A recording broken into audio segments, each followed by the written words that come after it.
welcome back to my channel. Today's video is going to be my wrap up for the month of March, and I had a pretty good reading month in March in that almost every book that I read I really enjoyed, which to me is a successful month. So I read 6 books in the month of March and I'm going to talk about them in the order that I read them.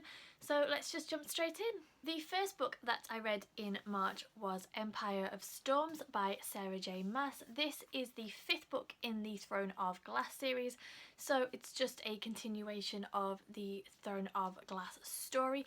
As with all of the Throne of Glass books, I am not a fan of Selena Sardothian, the protagonist, but I do enjoy the side characters in particular, and in particular this book, Manon Blackbeak, who is one of the Iron Teeth witches, is just my all-time favourite character. I absolutely adore her story, and for me this is really redeeming because I think had I just based my opinion of Sarah J Maas on her protagonist, I would never pick up any of her other books. But because I love Manon Blackbeak so much and because I think that she's written so well, I think that it's maybe just the way that Selena is in these stories that really puts me off. I wasn't massively keen on the story as a whole, but I am curious about where the book is going. This is the last one that has been released, and I believe that a book is being released in September which will follow the story of Chaol, who wasn't featured in this particular book, but I have absolutely no idea how many books there are going to be in this series, but I am curious to see how Sarah J Maas is going to wrap it up. The next book that I read was A Boy Made of Blocks by Keith Stewart, and this was a 5-star read for me, hands down. It basically follows the story of Alex, and at the start of the book we find out that Alex has been asked to move out of his family home by his wife. He loves his wife very much, but they've just somehow disconnected.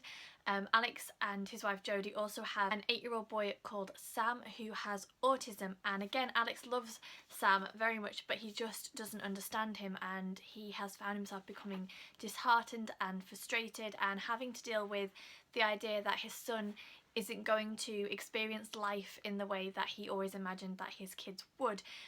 This is an incredibly moving and uplifting story. It's based on the author's own experiences, which I found very interesting.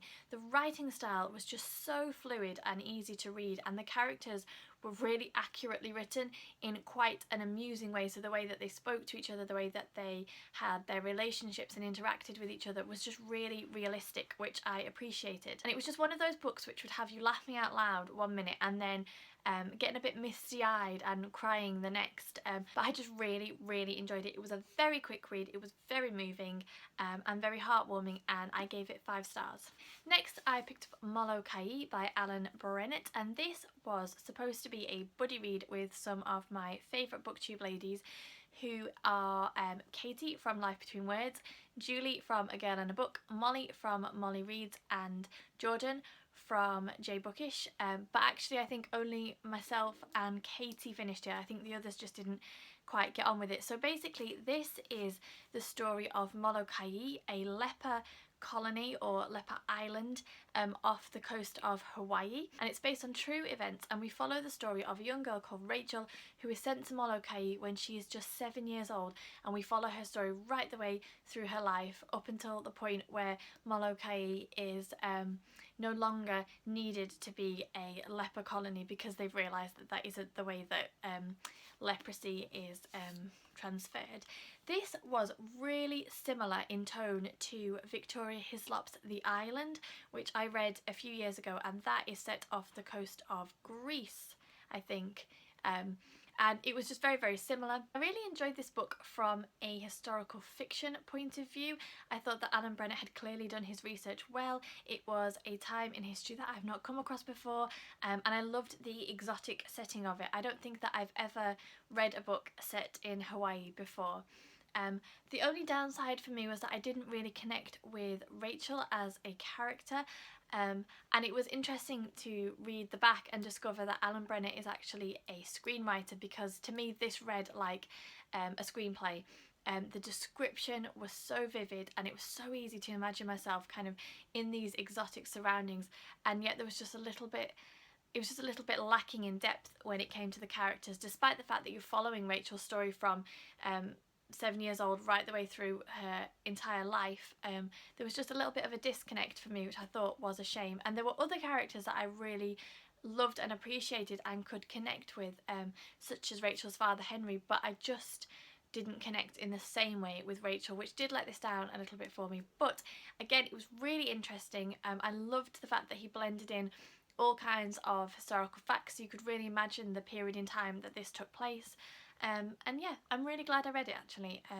I thought that it was really interesting. Next up, I read The Circle by Dave Eggers. This is a techno thriller, and it was my first ever techno thriller. And again, this was a buddy read with Jordan from J Bookish, although I don't think that she got on with it as well as I did. This is basically about a company called The Circle, who are kind of like Google, Facebook, Twitter, all the different social media networks kind of melded into one. And it began with the creation of a product or piece of software called TrueU, which is used to access websites online. So each person has to create their own TrueU identity, and you can't pretend to be anybody else other than yourself, and then you access websites as yourself. And from this kind of emerged this Silicon Valley type tech company, which basically is planning to dominate the market. I don't know if I've explained that 100% because some of the technical detail kind of went over my head a little bit, but basically we follow the story of May, who is a girl who has been given a job at the Circle and kind of becomes absorbed into the Circle's campus and the Circle's mentality. So it's all about the fact that if you aren't capturing your memories and if you aren't sharing it online, then you're not being part of the Circle. So it's about transparency, it's about filming and taking pictures and making sure that no moment goes uncaptured and unrecorded. And I just thought that it was really, really interesting. I really appreciated the way that there was just this sinister feeling all the way through the book, and you could just tell that something was off, but you couldn't quite see why. And I just really enjoyed it. I think that part of my enjoyment of it was the fact that I could really see this happening in the next few years, and that was both interesting and creepy to me. I didn't love May as a protagonist, but I don't think that we were supposed to, and I also wasn't 100% satisfied with the ending. It felt a bit cliffhangery and there were lots of questions that were unresolved for me, but you can't have everything, and I thought that as my first techno thriller I really enjoyed it. It was a really quick read, and I think it's being released as a movie this month or next month with Emma Watson in it, and I'm definitely going to be watching that because I just think that it's going to be really, really intriguing. Then I picked up As Old as Time, A Twisted Tale by Liz Braswell. This was a book which was sent to me for review by Paragon Books, and I did an unboxing of this, which I will link up in the top corner.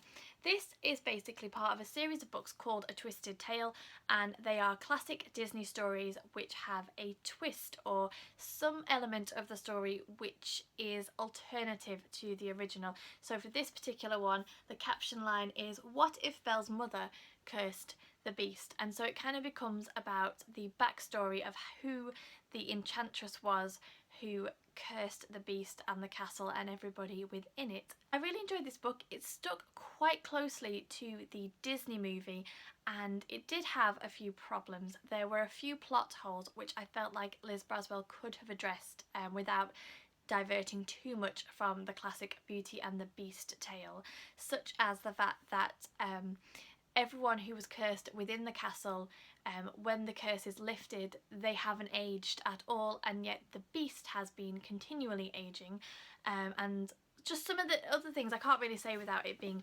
spoilery, but just some other little tweaks that she could have maybe made that would have made the story more well-rounded in my opinion. And I also thought that it's a YA novel, and I thought that some of the content was a little bit dark, so I would definitely say that it's for older young adults.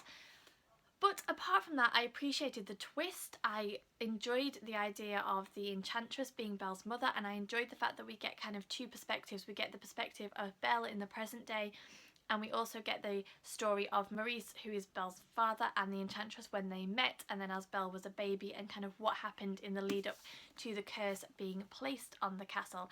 I kind of wish there'd been a little bit more of that actually, because I thought that it was really intriguing, and we know the story of Beauty and the Beast very, very well, so I feel like Liz Braswell could have taken that just a little bit further.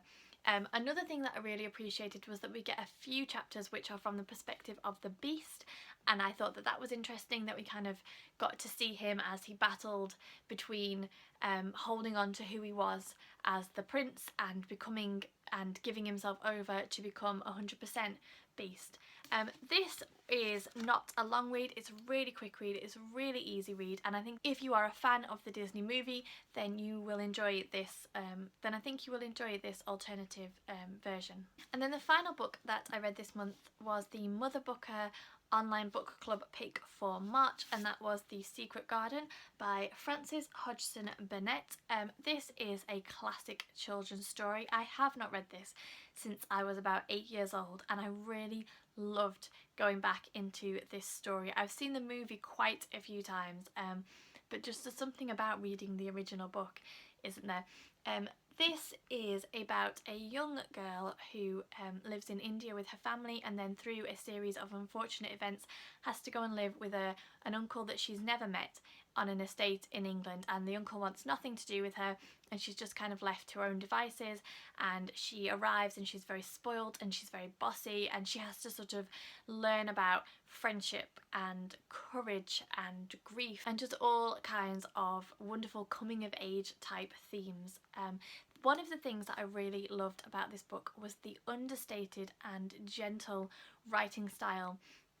It's not in your face, it's not kind of bashing you about the head with the themes, it's just very subtly taking you through Mary's story. And I also really liked the allegory between the garden, the secret garden, which is has been abandoned and ignored and is dying, and then under the kind of right circumstances and through some gentle tending then begins to flourish and grow. And I loved how that compared with the story of Mary and Colin, who have both kind of been abandoned and left to one side, but through being in the garden and through meeting the right kind of people, they also begin to flourish and grow and develop. So I just thought this was a really sweet book to end the month on. I really enjoyed it. And I actually really want to watch the film now, and I don't think I've ever watched it with the kids. I'm really excited to show the movie to them as well. So there you go, they are the books that I read in the month of March. If you enjoyed this video, don't forget to give me the thumbs up and subscribe to the channel for more content. I hope that you all had a wonderful reading month. Do let me know in the comment section down below any books that you read that you particularly loved, or let me know what you're reading now. I always love to chat with you guys. As always, thank you for watching, and I will see you soon.